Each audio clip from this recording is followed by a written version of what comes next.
Good morning, everybody, and welcome back to another edition of the Go Forward Show. We have Dr. James Sherley and Dr. Tara Sander Lee, both here from the SALT group, which is the Scientific Alliance for Life and Technology, right? That's correct. All right, so maybe tell us a little bit about your guys, a little bit about your work, and what are you guys doing at NRB this week?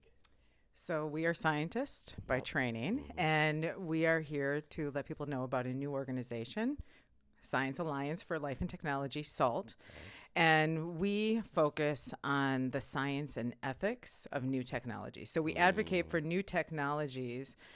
We are for science, but we are for science that does it right, that does not harm or hurt any human being in the process. I love that. It's awesome. So what was kind of the inspiration for you guys standing up this organization? I assume it's fairly new. It is fairly new. Okay. So we are less than a year old. Nice. The impetus is because we have a passion for human life. Nice. We understand that human life begins from the moment of conception.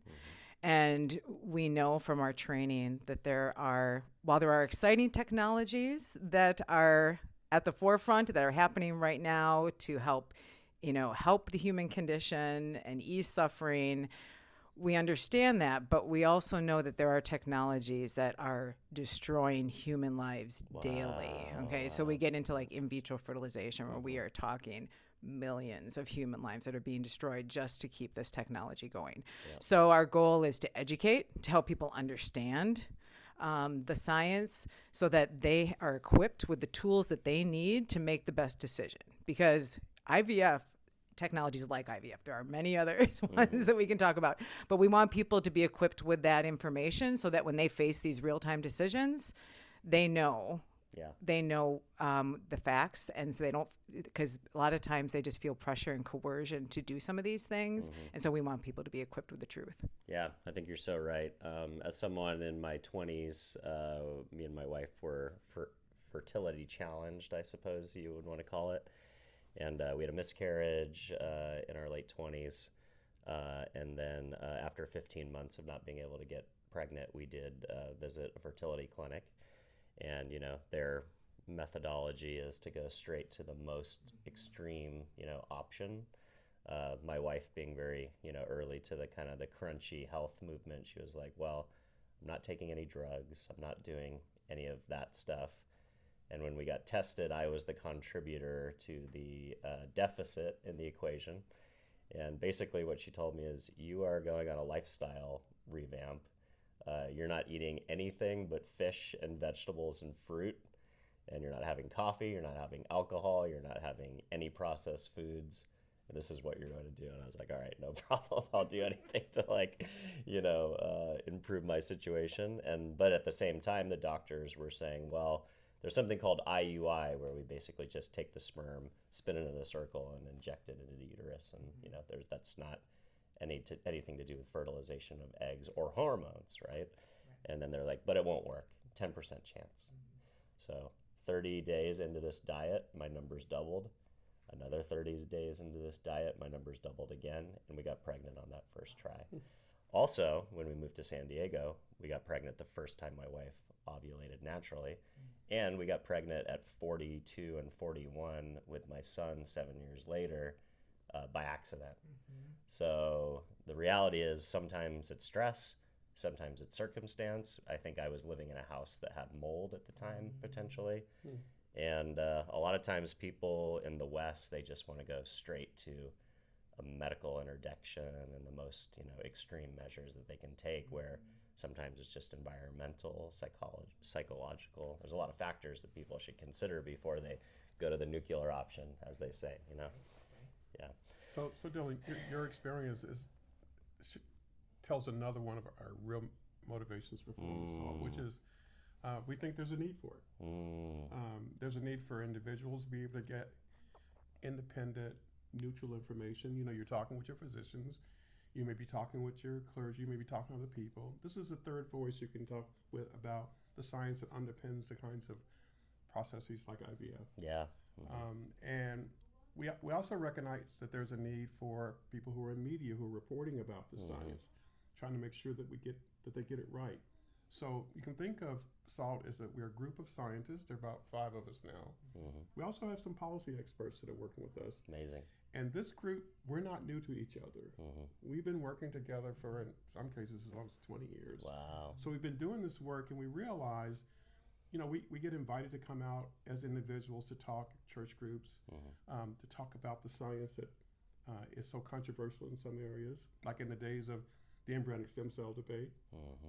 And we realized that we needed to have a common place where people could come and get the information that they need. And then the other role, besides being a source of information that people are looking for to understand some of these various processes that have to do with human life, is we want to also alert them to new things that are happening that they need to be aware of so that we can have a better human society. I love that. Sadly, COVID, I think, lowered credibility within the scientific community with a large swath of the country or a big part of the population. I wouldn't say I'm more skeptical about scientists, but I'm more skeptical about the official, kind of like what's the official thing, and you need to go and find deeper sources of information and what's the counter argument to everything that any scientific paper or journal is putting out. Well, what's the what's the counter argument? I think sadly, a lot of people have lost complete trust with the medical industrial complex. Big pharma, insurance companies, hospitals. I haven't been to a doctor in a very long time. Basically, just go to Eastern medicine and go to the chiropractor and the herb store and try and stay healthy. I don't have health insurance by choice because I wouldn't use it even if I needed to. What do you say to viewers that have maybe lost faith in the in what science meant at one time because it was so bastardized and corrupted during the COVID epidemic, or folks that are skeptical of the medical industrial complex? So I think that's a very valid concern. Having lived through COVID, that was really intense. And I think there's some people are really concerned about what is really the truth, right? And so that's where we stand as scientists. Like, we understand that there is a lot of groupthink going on out there, even in the scientific establishment, where they say, especially in the field where we are advocating for scientific advancements that do not harm any life. We know that some scientists are going to actually, and establishments are going to push certain scientific technologies so far, even at the risk of risking human life. Okay. So that was my experience when I worked in a scientific establishment. They said, we are a unified voice at this establishment, and you will think the way that we think. Wow. Okay. You will be. And so when they wanted to do certain things, like they wanted to do research on aborted human babies, right? And these body parts. And when I started standing up and saying, no, that's not right, like the ends never justify the means, that's when they started to say, well, no, you can't speak now, right? So there is that very real reality that there are going to be establishments, there's going to be science, like we saw at COVID, where there's going to be just pushing certain ideology. A narrative, right? Because you see the goal in mind, but you're not focusing on what is actually happening in the process to people. And especially in our case, we're focusing on the individuals that are actually going to be harmed and destroyed, right? So our goal as SALT is to bring people back to those facts, to really walk them through it, to help them understand the science, but then every bit of the ethics along the way. Like, you might be hearing that IVF is great. You might be hearing that you have this amazing ability to actually screen your embryos and pick the best baby. Let's actually walk you through that or freeze your eggs. But did you know? And we've been digging into the research, right? We've been doing the research. We're scientifically trained. We've worked at academic establishments and been in the research. But did you know that over 90% of the human beings that are created by IVF are actually destroyed, discarded, or frozen, abandoned to a freezer, right? So we want people to say, okay, we're going to help you understand the science, but we're going to get the truth out there. It's not going to be an ideology. We are so focused on just helping we want scientific to advance, but we want no science to advance to the point that it's going to hurt a human being in the process. And we want people to be equipped with that information. I love it. Do you feel like the new NIH and the new administration that's trying to reform scientific research to be decoupled from special interests at the level of grants from the government and NIH and different governmental organizations that fund a lot of science? They're trying to say, like, at least from what I've heard and read, people like Robert F. Kennedy Jr. are trying to say, hey, we're going to give grants based on real research, real projects, not just to reaffirm a pre-existing hypothesis, or we're going to, eliminate or try to tap down on, pharmaceutical, like basically the companies that are getting the benefit of the science being the ones that fund it and essentially direct it, right? Do you feel like the special interest decoupling is moving in the right direction? Is it too slow? Is there progress? So I just want to start by just in response as saying that it's really important that we do the best job we can to keep science separate from the politics. Yep. And science works best when it is not censored. It works best. I think one of the things that we want to do as SALT is to give the public a really good understanding of what science looks like when it's working at its best. And that's understanding that oftentimes what we're doing is we're dealing with uncertainty. We do experiments. We're trying to, and oftentimes science is presented, and science really suffered during COVID because people who were not scientists censored scientists who just wanted to say, we're not sure. We're trying to figure out what's going on. And so I think right now, the recent decision by the NIH director to end the funding for fetal tissue research is moving in the right direction, right? And I think the other thing that the public needs to understand about scientists is that we are heterogeneous. So we have these organizations that have goals, oftentimes that may be motivated even by politics, to do certain things. They will try to justify doing research that's injurious to the individuals, the research subjects, embryos would be an example, even to clinical trial subjects, right? And with the justification that it's okay if we have this injury here because we're promising you something so much better. Yeah, it's And like any cost to get to the goal, and without there are thinking certain about. things you cannot do. Yep. And one of those is to injure people, right? So I think we have to get back to a place where scientists can speak, they can disagree, and what we need from scientists is what Tara says, we need ethical science from them, right? We need to be doing research for the good of people without injuring people in the process. Yeah. Just that basic. So another big topic right now, which gets a little bit out of the biology realm, but is still, a lot of ethics to be thinking about, is AI. So AI is growing at a massive clip. It's doubling in capacity and energy usage and compute every, 12 to 16 months, maybe less, maybe 6 months at this point. And it's very much like kind of the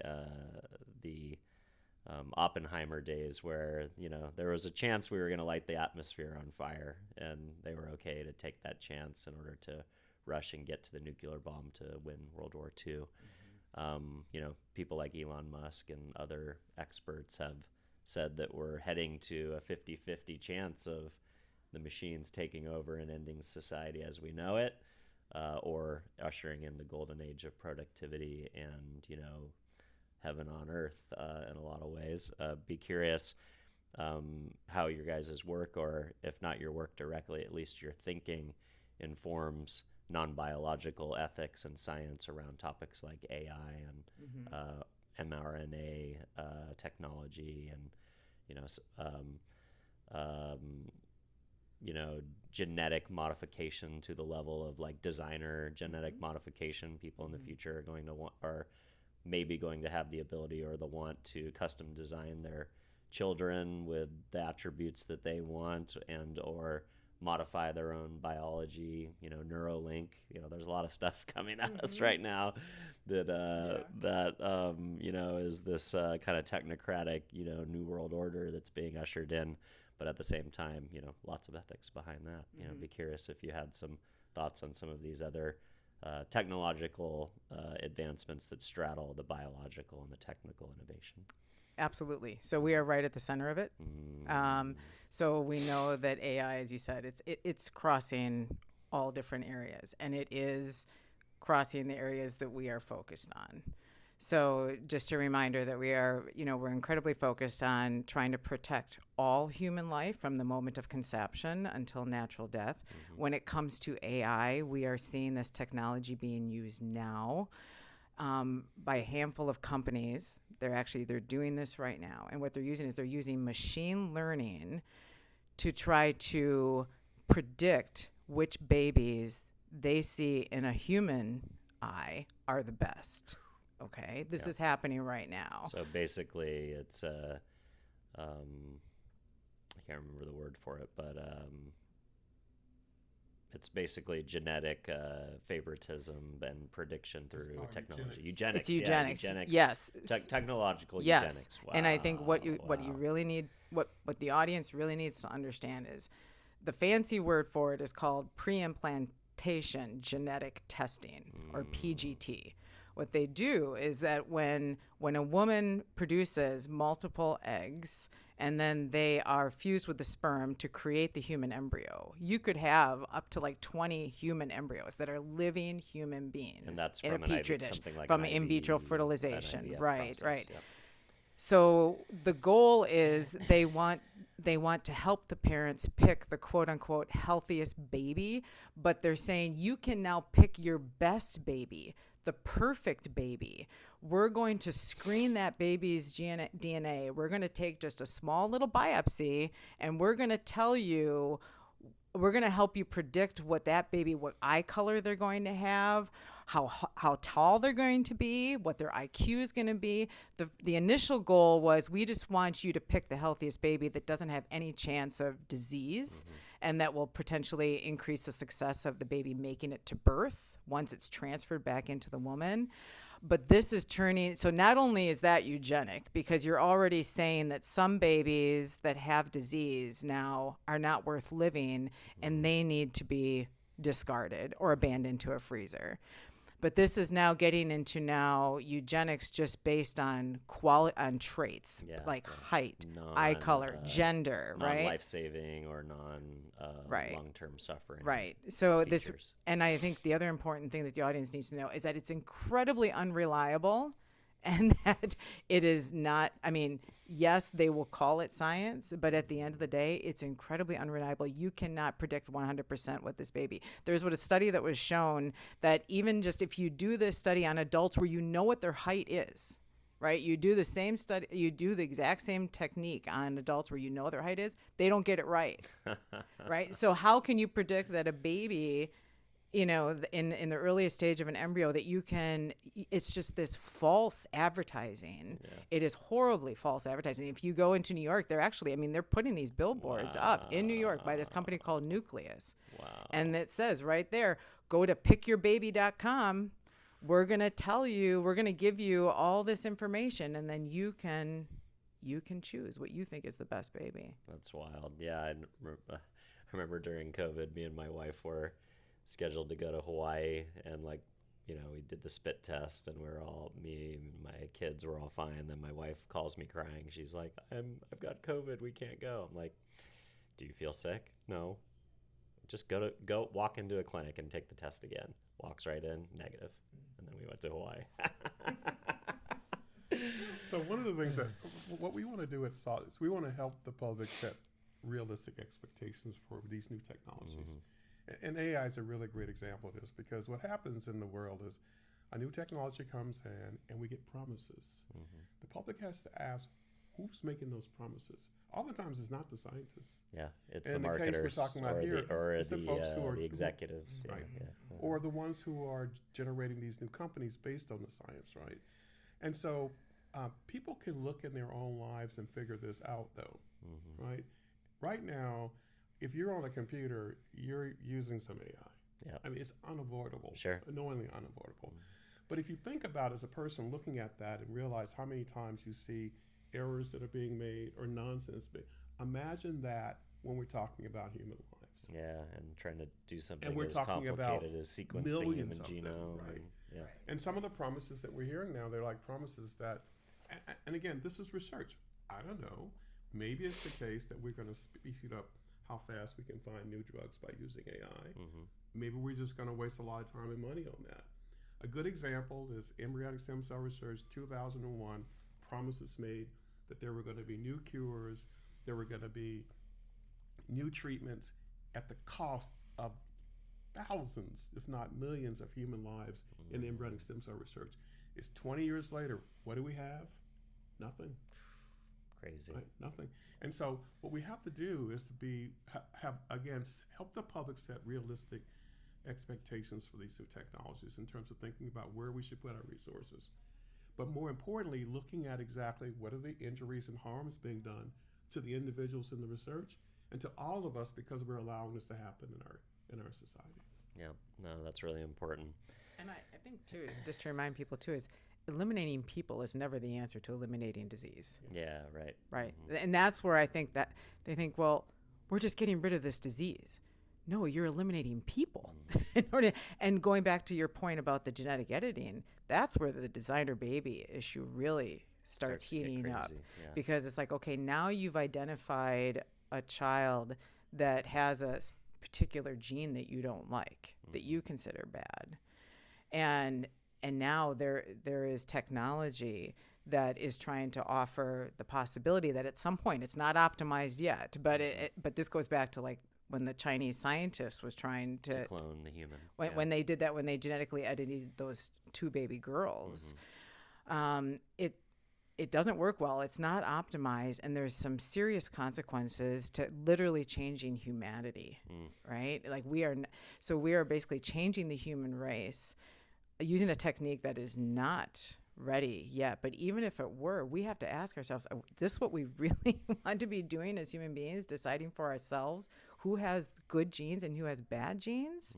And so this is incredibly eugenic. It's discriminatory. And it's something that we have to stand up as a society and really talk about, because there's some major controversies in ethics with that. Yep. So as an organization, we've talked about some heavy subject matter today, and you guys have even made me aware of things that I didn't know that are frightening, and, not just frightening, but, makes me, upset or emotional. That's essentially kind of the best way to get people activated and get people, speaking up about these topics, supporting you and your organization and the work that you guys are doing. What's the plan to get the story out to the common person, to be able to take some of these issues, bring them to the public, and drive advocacy and support for the research that you guys are doing? So we're doing some of that now at NRB. Yeah. Right. By talking with folks like you who are going to get having this word out conversations. for us. Yeah. We have our website that's been set up now, and people can go and learn about us and what we're trying to do at salt4life.org. Amazing. And we plan on making ourselves available to go and give presentations, attend conferences. And the other thing that we do, we write. Right? We write about these problems. We write about it in a way that is accessible to the public. And those writings are published. Let me just say this too. I keep talking about the published. We have to educate our own colleagues, our own scientists as well. Yeah. One of the things in science education, in medicine, there's the Hippocratic Oath. We don't have something like that in science. We need something like that. Yeah. Something ethics around research. Yeah. Yeah, and I think a big part too is that a lot of time when sometimes the technology is moving so fast that the legislators can't keep up too. and to help regulate. Like IVF is a perfect example. I mean, it's a really highly unregulated business. But when we start talking like gene editing and, AI and pre-implantation genetic diagnosis, we want to help legislators understand the science too, so that whether it's at the federal level or the state level, they can introduce bills or legislation that will help to protect life, right? So we know like Louisiana was one of the first states to actually come forward and say that a human embryo is actually a person. And if a couple is going through in vitro fertilization, we're going to put forth practices so that they can actually help to protect those living human beings. So it's really, we also are going to, so we're going to testify. We just did a Hill briefing in Washington, D.C. to help people understand this issue with in vitro fertilization and the eugenic practices. And so we're going to help educate the public and policymakers. I love it. Do you have points of view, or, there's always the conversation around like things like global warming, and while that's not maybe directly related to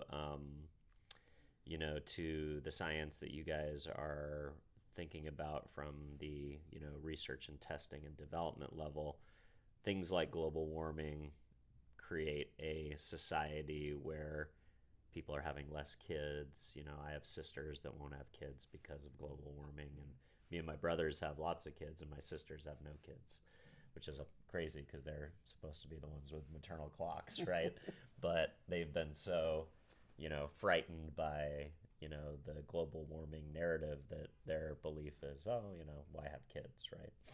So while that is not inherently killing people, it's creating a culture of not having children and not propagating the species, and, a lot of fear. So are there some of these larger macro scientific issues that are still, up for debate, so to speak, that you guys will weigh in on? So one of the things you sort of have to do if you want to be effective is you can't cover everything. Good point. But you got to pick a lane. But we like to. You pretty much heard where our lane is. Yeah. Right? Yep. But we like to think that what we're doing can be a model for other scientific disciplines, like things like climate change, right? Yeah. Mm-hmm. And so, because the idea here is for scientists to work hard at informing the public of what it is they're doing, honestly and ethically. Mm-hmm. And so you could apply that to any discipline in science and engineering, technology, right? So our technology right now is focused around the issue of nascent human life, how we preserve and protect it, respect it. But that could be applied to many other areas as well. I love it. That's a great point. All right. Thank you so much, guys.